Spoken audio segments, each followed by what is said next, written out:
Ассаламу алейкум туугандар. Бүгүн консультацияга келдик. Сапаровка айылы. Жолдун боюнда под бизнеске магазин салыш керек экен.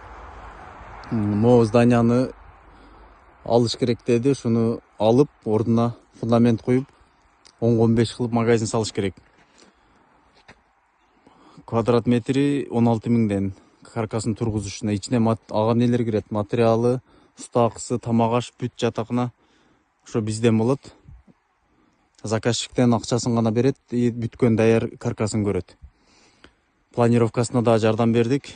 Кимге кызык болсо ушундай кызматтар байланышка чыга бериңиздер.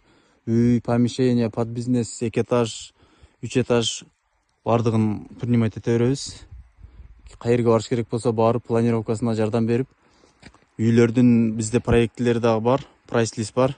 Ошол жерден көргөзөбүз. Кимге кандай үй керек, кандай магазин салыш керек, өзүбүз жардам беребиз.